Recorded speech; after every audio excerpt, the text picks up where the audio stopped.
Hi everyone, welcome back to Cooking Club. We're gonna get started for this week. What we are making is a kind of a seasonal holiday sugar cookie bar. So we're just using the sugar cookie mix, but we're not making actual cookies. We're gonna turn it into a bar. We are going to use the ingredients in the bag, but we are not going to follow the 375 for the temperature. We're going to preheat our oven to 350.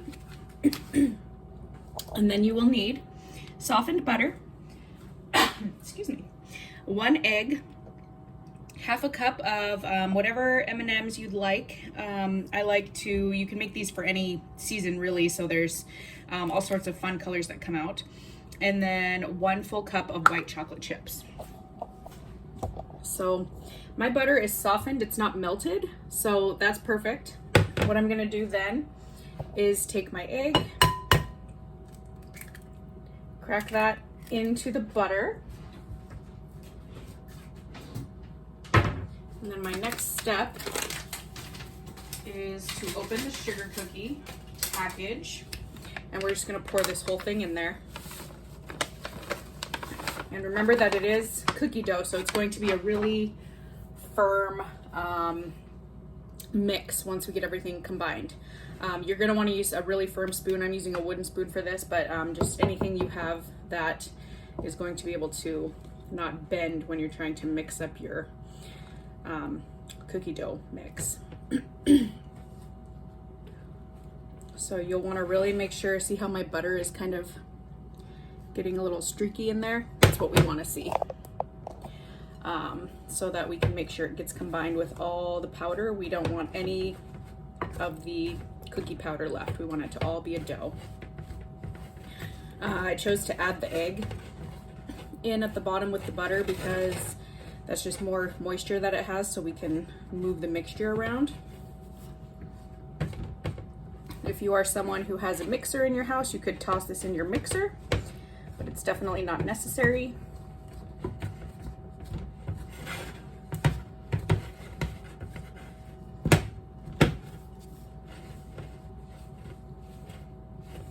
So this is coming together quite nicely. Once I'm really done with all the powdery parts, I'm going to add my white chips. The colorful chips are going to go, or sorry, the colorful M&Ms, those are going to go on the top of the mixture. So I'll show you that step right before we pop it into the oven.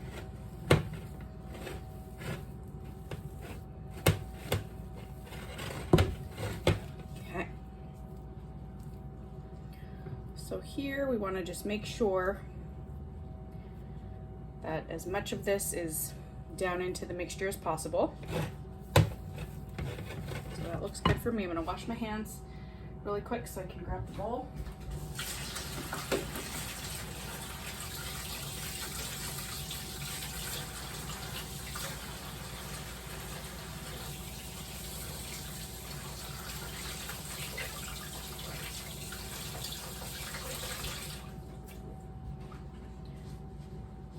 I'm going to add in my full 1 cup, oops, there's a rogue chip, of my white chocolate chips.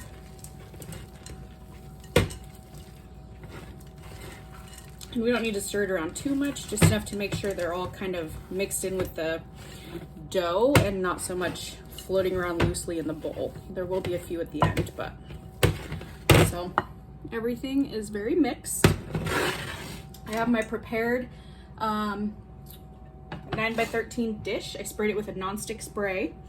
And so now I'm just gonna take this and start spooning into my dish. I'm gonna grab a butter knife really quick, just to help me kind of move this along. It's gonna be very stuck to my spoon.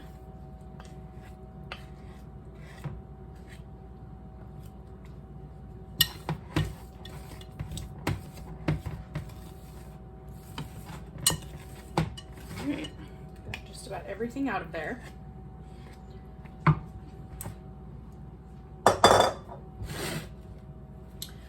So now we're just going to push down and spread this across the baking dish as best you can. You might need to just use your fingers. I'm probably going to do that here in a minute. But the biggest thing is that you get as even of a layer as you possibly can, because if we have some thick spots and some less thick spots, the less thick spots will burn, and then where it's thicker is not going to cook as evenly. Okay.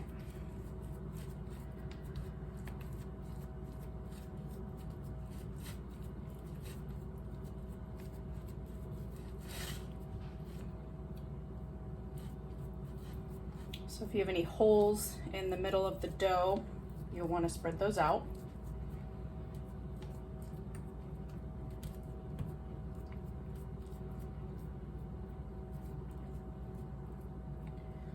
And I think everything feels pretty even to me. So our last step is going to be to take your M&Ms. You can do a design, you can just sprinkle them in however you'd like. I'm just gonna kind of scatter mine. And we're just gonna press them into the top of the dough.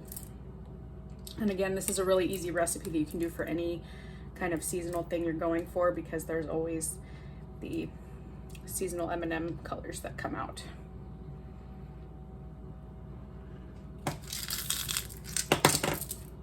You could also, if you wanted to just make it easy, throw this M&M half a cup mixture into the batter itself and just mix it in with the white chocolate chips.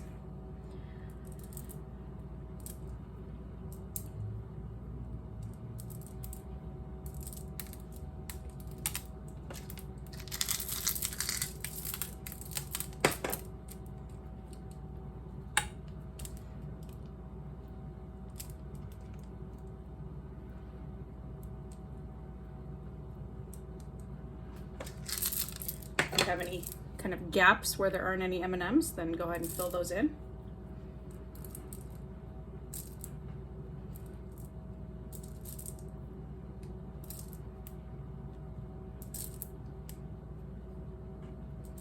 Lots of green ones in this batch.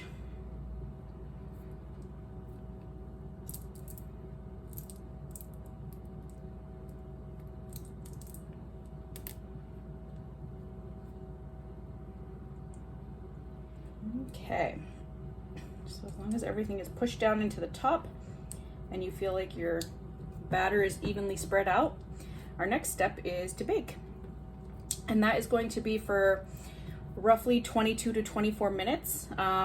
We'll know that it's done when the edges around the dish start turning a golden brown. The middle is still going to look soft, but we're gonna let it cool completely before we cut. We don't need to do a toothpick test because this is a cookie rather than a cake or a cupcake. So all we're gonna do is just let it set up, and we'll know that, you know, once our edges are brown, then it's time to take it out. So I'm gonna shoot for 22 minutes. I'm gonna wash my hands really quick before I put that in.